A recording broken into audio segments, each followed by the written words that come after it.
Having downloaded it, I'd like you to open it in any logic. Who needs TA help? The TAs, a rump set of TAs remain. I'm not sure where the body has left, but the head remains. So TA, stand ready. Who would like help? Who would like help downloading? Who would like help opening? This model will give us a glimpse of where we're going. Not in all its details. Indeed, it's a model recommended by fulsomeness and richness, but it will lend us a bit of appreciation for our primary quarry at this point, which lies in the central construct of state charts. Tomorrow morning we'll be backtracking a little bit and seeing where state charts fit in.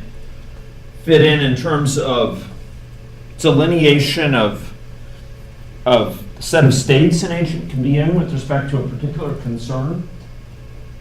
The actions by which they can change states, for example, progression of the severity of TB, or occurrence of reactivation of active TB from a latent state, or maybe it's an infection, initial infection, or maybe it's someone who undergoes natural recovery to an infection, or someone whose chronic disease, say diabetes, develops from a pre-diabetic state to a state of frank type 2 diabetes.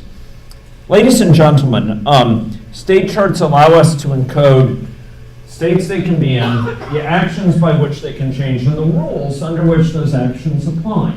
Now, in this particular model, my voice redounds in a way that it is to our disadvantage. In this particular model, if we go look at person here, we'll find a set of state charts characterizing their behavior. A state chart associated with them being divided into their status with respect to their smoking, a never smoker or a current smoker or a former smoker, and status with regards to heart disease, having no heart disease or with active heart disease, whether or not it's diagnosed or not diagnosed. We further characterize with state charts whether they're indeed alive or not, and for certain sake, for whether they're pregnant or not, related to births and in utero exposure to smoking. So we have here state charts, not on one condition, but like Wade's model, we have state charts related to several conditions, to smoking, to heart disease, to vital processes such as death. And of course, these state charts cannot be, and indeed are not, solitudes. So heart disease, development of heart disease, what do you think that might be influenced by? Smoking. If someone's a current smoker, it raises their hazard rate, chance per year of developing heart disease, the incidence rate to which they're subject for heart disease. And similarly, heart disease, do you think it affects another state chart, the presence of heart disease? Well, yeah, it might affect, for example, mortality. More than that, it could actually affect smoking status, right? Someone might be more motivated to quit if they discover that they have heart disease.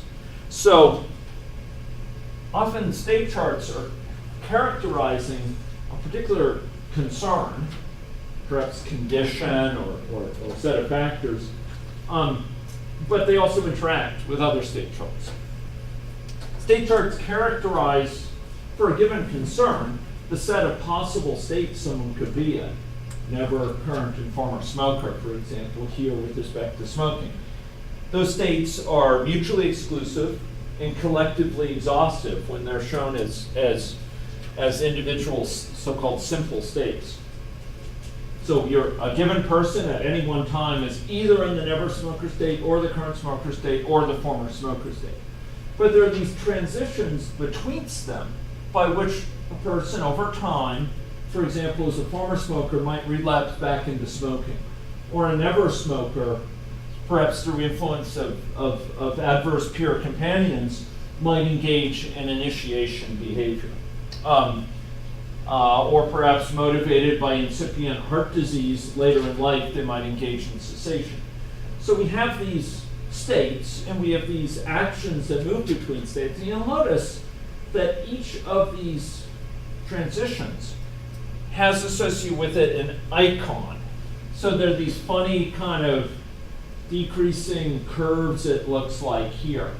Those denote hazard rates, a rate, a chance per unit of time, a probability density. I'm using different terms which are used in different spheres of technical activity. But it's a chance per unit of time. It's not a probability, it's a probability per year that they might develop, for example, start smoking. You could think of it as an initiation rate, for example, on an annual basis, or a cessation rate. But these icons can also depict other things. For example, here's an icon that looks like an envelope. That envelope indicates a message transition by which, say, one thing can influence an agent, maybe getting them to engage in a quit smoking program. And they're brought suddenly from being a current smoker to a former smoker by virtue of engaging in an intervention. We can also have timeout transitions, some shown with these little clocks, by which a person can move from one state to another after a fixed amount of time, or indeed move back to the state. So here we specify some amount of time. We could have it be a constant, say 1 year. Every 1 year there's some action that takes place, or it could be drawn from a distribution. So for this person, their latent state will last 2 days. This other person coming into it, their incidence of disease, it'll last 4 days. But it'll be after a fixed amount of time, perhaps drawn from a distribution or perhaps a constant, they'll proceed, for example, to another state. So here's an example of this. After 9 months, this individual is leaving the pregnant state and delivering into the non-pregnant state. By contrast, conception is based on a certain hazard rate. It's a certain chance per unit of time associated with fertility. Okay. So we're going to have state charts like this. And before this day is out, we're going to get our first glimpse of state charts here as built by you. So, ladies and gentlemen, it's only going to take about 15 minutes, but I'm going to ask you once more into the breach. Let us build a little model that has our first state chart, okay? So we're not going to build everything in this model. This model is recommended by a GIS environment centered on the proud city of Sydney here. Recommended by its harbor, big enough to hold 1,000 ships to the line. But we will capture some of those essential state charts in our own model, if not all the vibrancy of that pearl of a city. So ladies and gentlemen, I'd like you to go and close this model. As attractive as it might be, you can run it from the comfort of your hotel rooms. And I'd like you to do File, New, Model, and I'm going to say smoking and heart disease. Now, the last model that we built, I argued that time was immaterial. Why was it? What was fundamentally lacking from that model? In a boot camp about dynamic modeling, that model had richness, it had heterogeneity, it had interaction characteristics of an agent. For example, their income depended on their sex, or we had aspects where their location depended on their income. But what did that model lack? What fundamental thing at the heart of dynamic modeling did it lack? Didn't have any dynamics. There was no dynamics. There's no change over time. sure it captured heterogeneity, but in a static way. We just had this population which had these characteristics, and sure, we showed it in a nice way, and we had interaction, but it wasn't much more than a statistical model in that sense. Here, ladies and gentlemen, you'll get your first glimpse of creating a truly dynamic model. So this yardstick, this meter stick that we're specifying, where 1 means years, is going to have bite to it here. It's going to have significance. It will have, ladies and gentlemen, a measure of gravity. Okay? I'm going to say okay. Okay. So, ladies and gentlemen, here's smoking and heart disease. And just to get us through this really quickly, we're going to create a whirlwind model that will illustrate in a basic way. Before the clock ticks 6, it's going to illustrate state charts and how you can add them and how people change over time their state in response to a state chart. So what we're going to do is we're going to add a person. We want to represent personhood. How do we do that? We add a what? An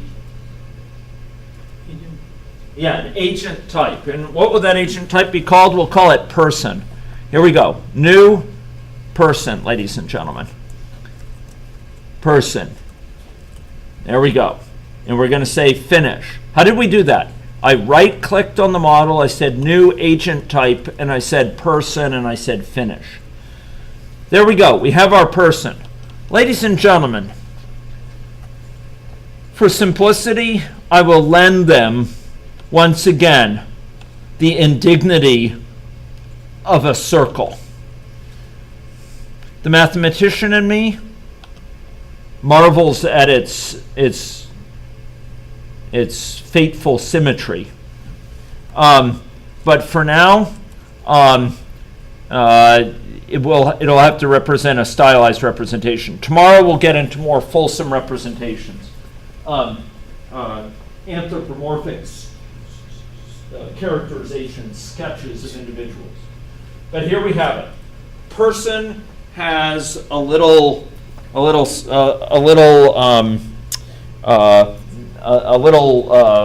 associated with them. Okay, let's just rehearse this again. What do? Suppose we want to have a population of people. How do we add a population of people? This is personhood we've described in the person class. How do we add a population of people? Where does that live? Maine. It lives in Maine. Indeed, because Maine is the general context, ladies and gentlemen. Now, I've got to be a little bit careful because I still have this simple heterogeneity open. I'm going to close that out black spot so I don't get the two models confused, because then there'll be two Maines and we won't remember the Maine properly. Okay, so ladies and gentlemen, here's person. We'll go to Maine, and in order to add a population, what do we do? What do we do in Maine? We want to add a population to it. We need to click and drag person into here, and that will create a population. It'll allow us to create a population of people. We drag in. It says, what should the name be? I will say population. And is that all I need to do? Suppose I want a population of size, for example, 100, for example. What do I need to do? Is that a population of people yet? No, we have to say population of agents. Right now it's a single agent. We want a population of agents. By the way, that whispers to us. It whispers to us that we can have embedded agents. We can have agents within agents. We can have city agents, have neighborhood agents within them. Neighborhoods can have schools within them. Schools can have children within them. It's intriguing, the hierarchies we can have. And before the week is out, we may explore that. But the clock is ticking. So ladies and gentlemen, we have population here. And population, I said population of agents of size 100. We ready for that? Okay. The clock is a-ticking. Next, I would like you to go to that same person, go to population. How do we have those people be distributed at random locations over the landscape? Can anyone tell me? Anyone remind me? Yes, we say specified point. Good, good, good, good. So we're going to say in the specified point, and we'll draw it from uniform between 0.0 and 500.0. And we'll do that, in fact, for both x and y. I don't know if you remember that, but not 6 hours thence, we saw that in this very room. Was that indignity first inflicted upon you? Okay? This is what's going in. We say, at the specified point, TAs, let not your wearied muscles prevent you from springing into action to aid individuals who need it. Okay? Okay, so for x and y, we do it at the specified point. What should we see when we run this model now? Run early, run often. We build it. It should build successfully. If it doesn't, a TA, raise your hand and a TA will rush to your side. Now we run it. Now we wish to run it. Boom.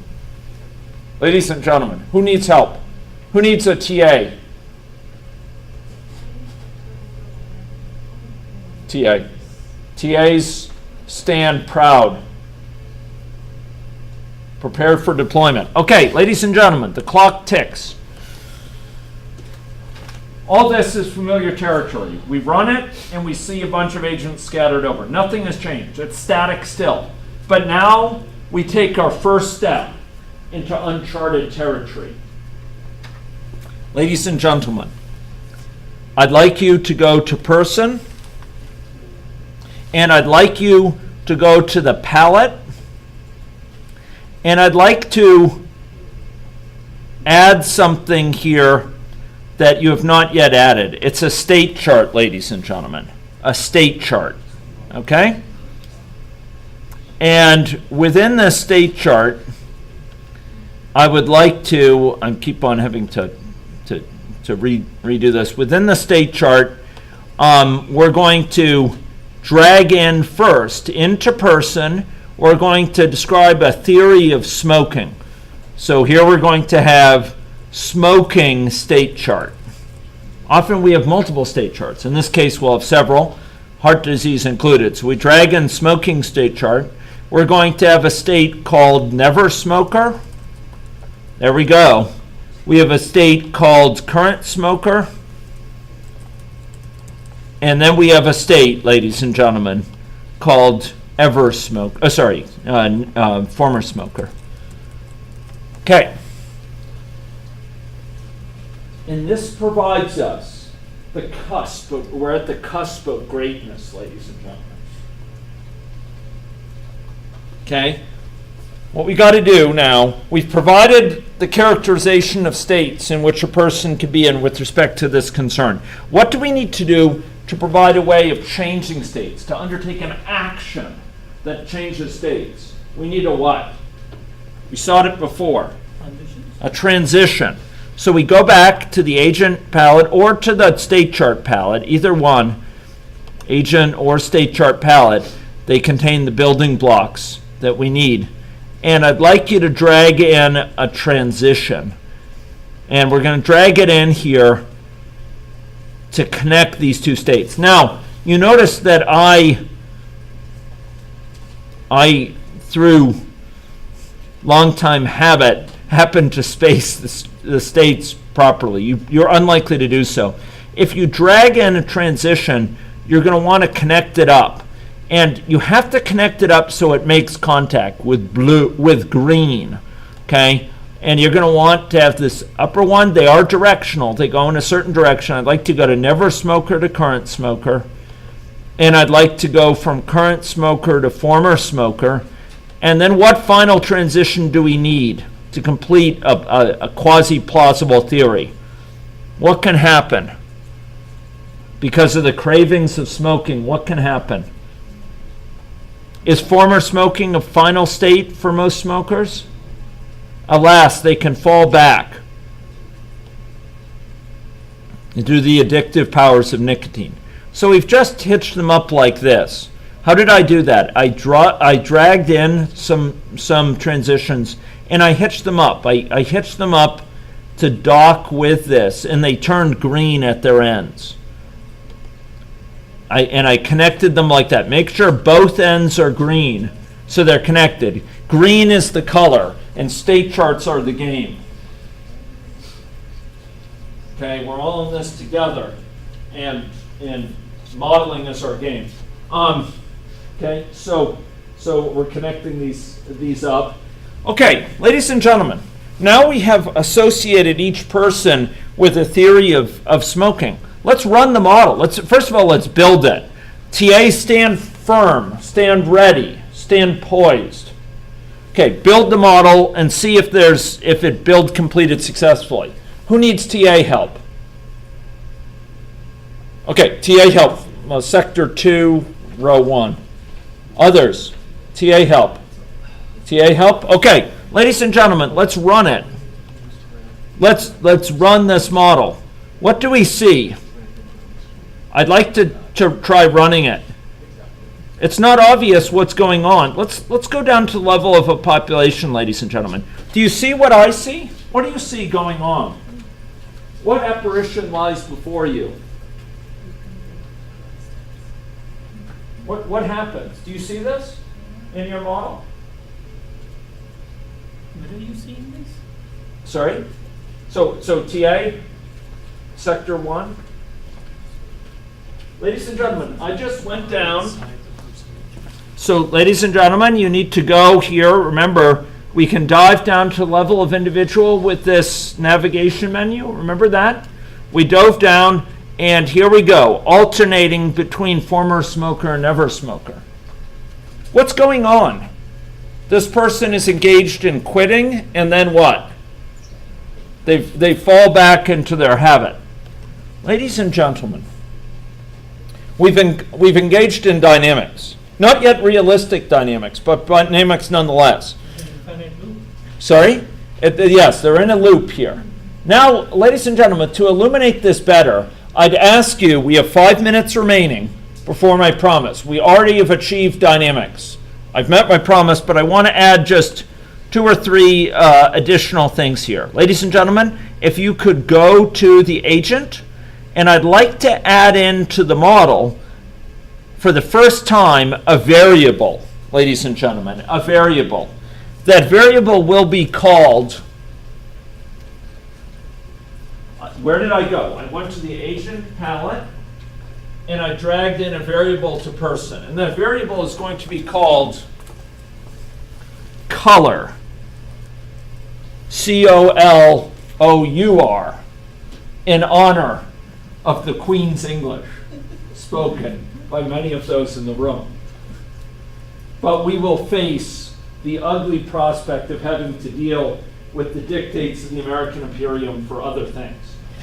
So we will have to abide by the spelling choices of our southern neighbor for certain things of which we cannot choose. So ladies and gentlemen, this is color. Do you think color is a double precision value? No. Is it an integer? No. Is it a Boolean? No. Is it a sex? Most definitely not. So what is this thing? Well, it's an other, and in fact, it's of type color with a capital C. That denotes the set of all possible colors, just like sex with a capital S denoted the set of all possible sexes, or person with a capital P denotes personhood, the set of all possible persons. Here, this is a set of all possible colors. It's with a C, and it's spelled according to American standards. Color. And its initial value, ladies and gentlemen, will be black, as in Conrad, who served as a guest, he reported, of the United States government for many years. He said he was domiciled as a guest of the U.S. government. In other words, he was in prison in the U.S. Formerly Lord Black, knighted. Okay, ladies and gentlemen, we have black in color. So what did I do? I added in a variable. I called it color, spelled according to Queen's English, and I then said its type is other. It's color according to American standards, because we can't choose how to phrase this. Colors in any logic are Java colors, and that came from the U.S. And initial value is black. Okay? So we have people as a black color. Where do you think we're going to use the color? Can anyone speak? Okay, we'll use it up here in the oval. We're going to use it for the fill color. Ladies and gentlemen, how do we make fill color be something that we don't just pick it from the list? We want to specify a rule for it, a formula for it. How are we going to specify that? How do we type it in? If we start typing here, it's not going to be happy. It's going to ignore us. How do I type it? Anyone remember? Yeah, we have to click this. We change it to dynamic, and I'll say this dot color. Hey, my color. It's my color. Whatever my color is in that variable, change it to this. Sorry.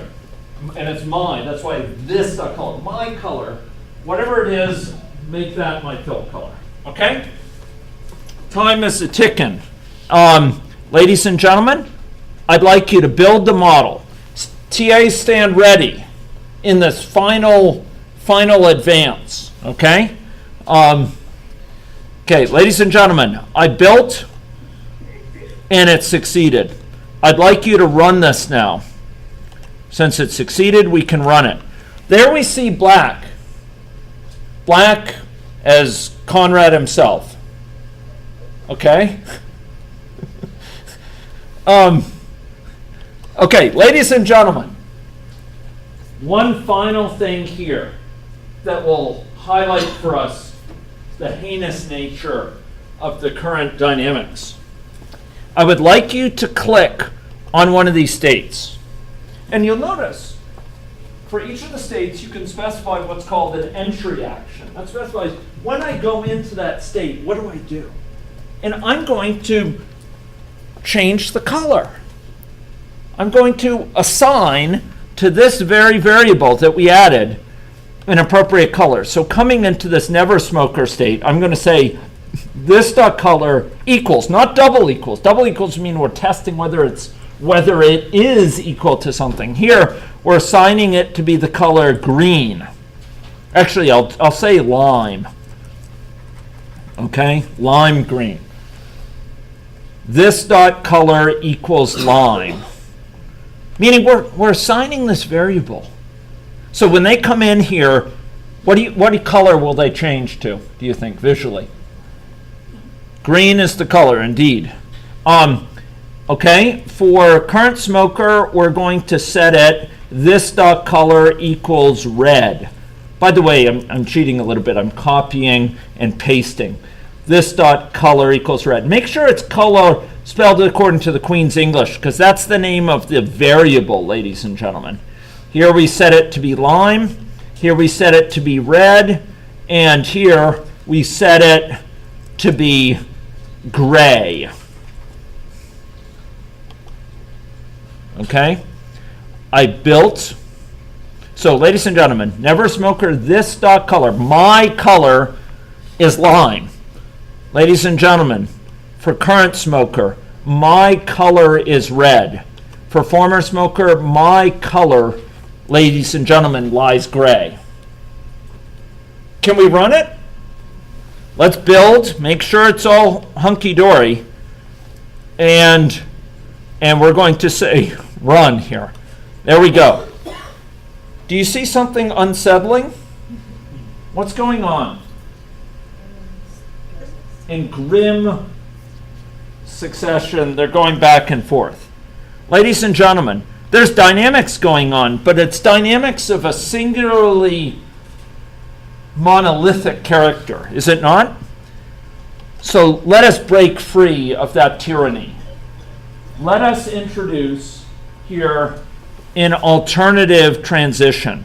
Instead of having quitting be based on a timeout, right now it's a timeout. That means after 1 year of becoming a smoker, they're going to quit. And indeed, after 1 year of being a former smoker, exactly, they're going to relapse. Instead, ladies and gentlemen, I'm going to change this to be a rate transition. I'm going to call it quitting. Here, I'm going to call this transition quitting. I'm going to tell it to show the name. Yeah, show the name, and I'm going to click on this little thing and drag it down. Show the name, and I'm going to say they quit 3 times per year on average. They make a strong quitting attempt. The actual statistics are quite telling. If you look at some of the surveys, there's actually a lot of quit attempts. And the sad thing is people fall back often quite frequently.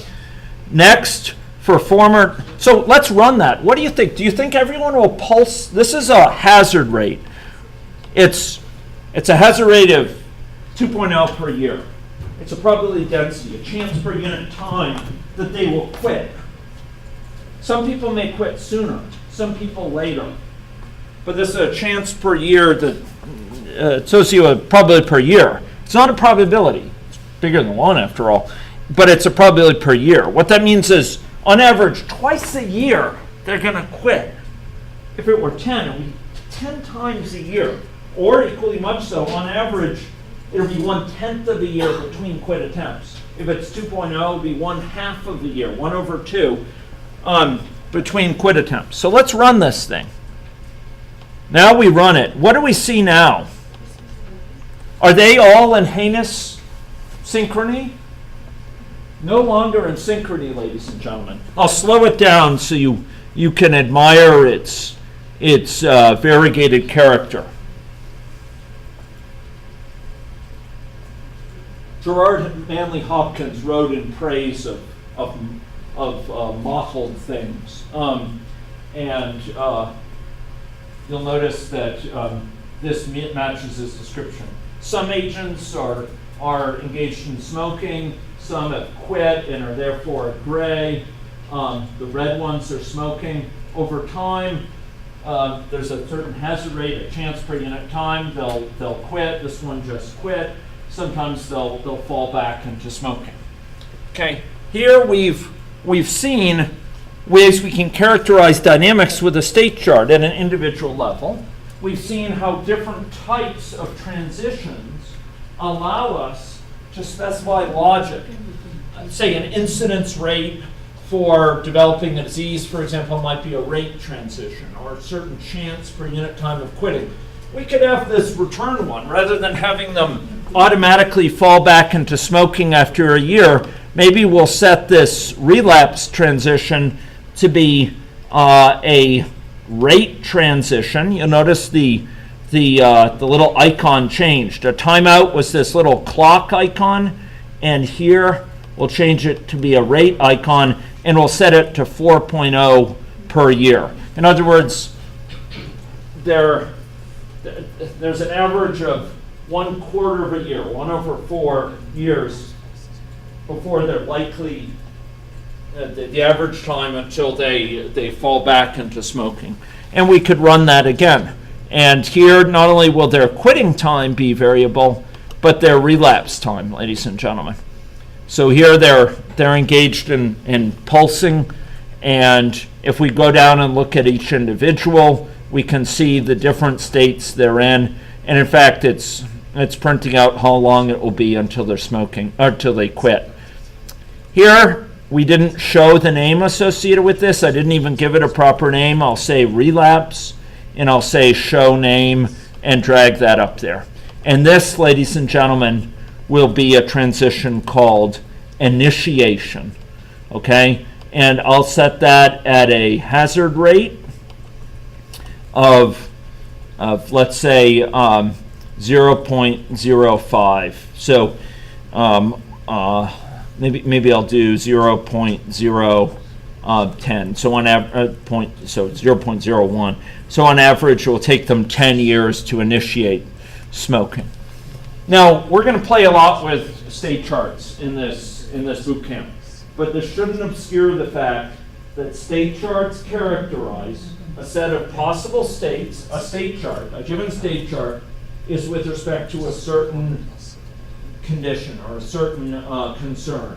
A state chart characterizes the possible states they could be in with respect to that concern in a way that's mutually exclusive and collectively exhaustive. Transitions between the states describes actions by which an agent might switch from one state to another. For example, initiating smoking or quitting smoking or relapsing smoking. There's a logic to the connections and their relationships to the states that transcends any particular data.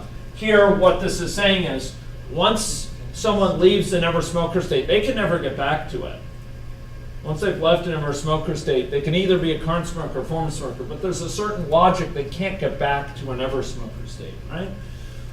There's no reverse transition. And no matter what parameter values I have, it's going to capture that fundamental regularity. This is what I mean about we put elements of theory into models, how we characterize things in their relationships.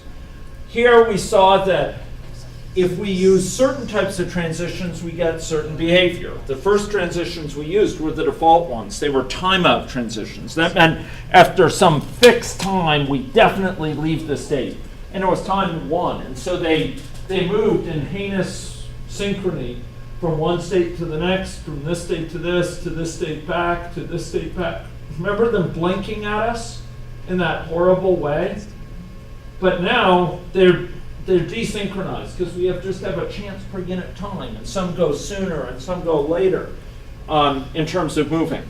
As we'll see tomorrow, we can even have the probability, say, of relapsing depend how long they've been quit. So maybe they've been quit for 5 years. Maybe they have a very low chance of relapse. Each successive year, they feel less in the way of cravings. Their social circle is expanded to more than their smoking friends, and they're less likely per year to fall back. We can capture that in this framework, as it turns out. Time varying rates with some finesse.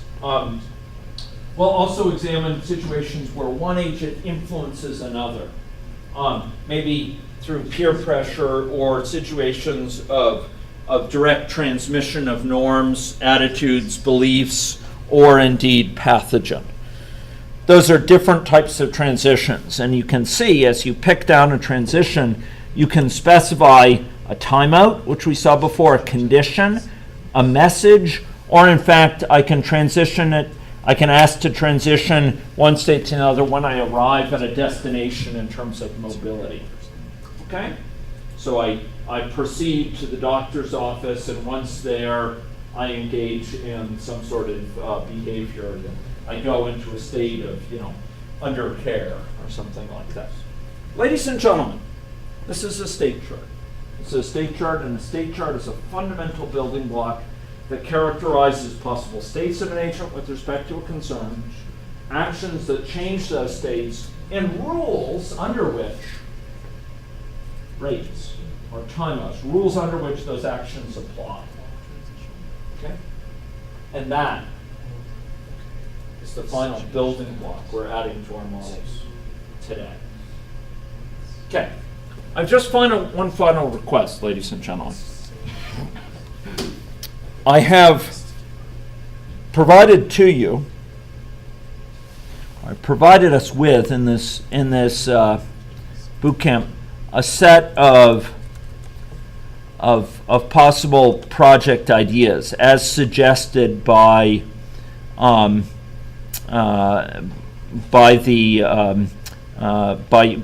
surveys that came in.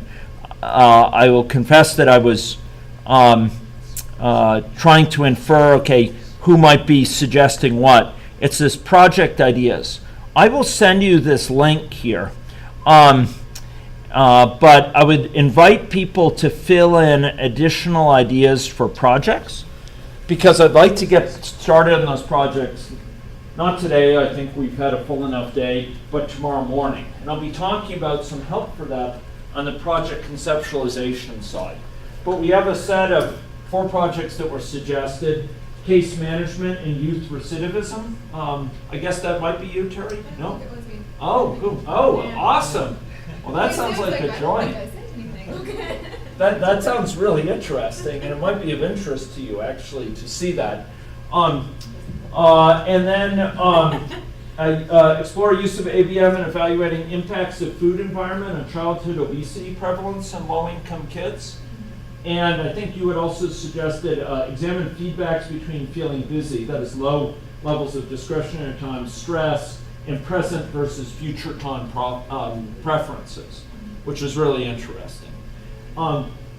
I have no problem with suggesting 2 projects if you're not averse to having different students explore each of them in conjunction with you, and you can circulate. Yeah. Let 1,000 flowers bloom.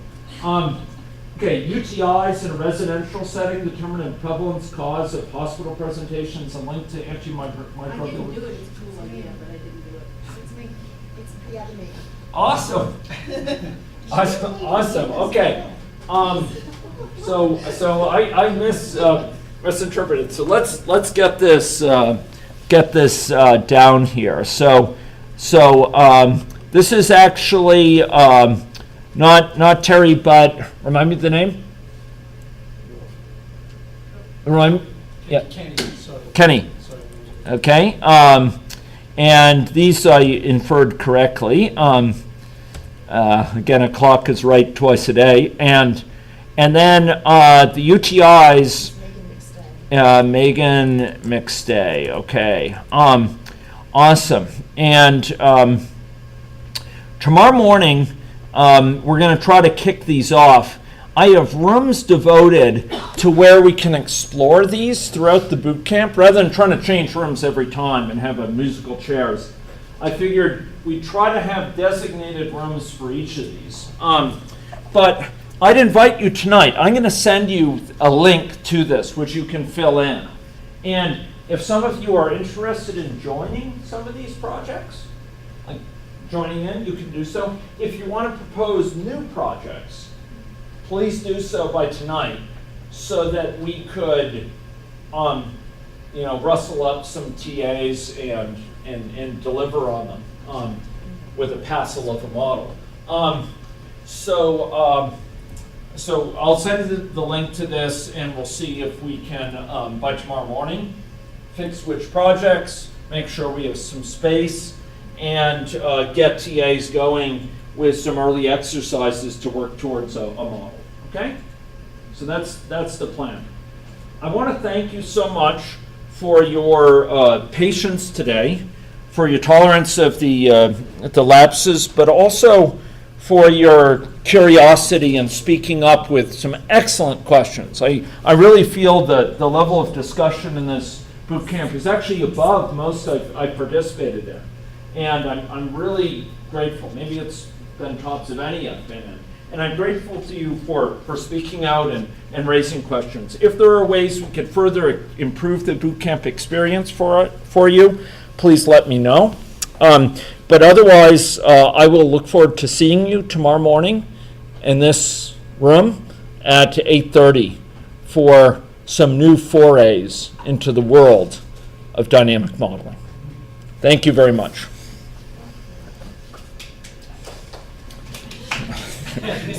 Thanks so much. Awesome. And I want to thank Christine also, who can't be here right now, but has been seminal making this possible. Oh, really? Would it be possible if we see 2 values of those transitions?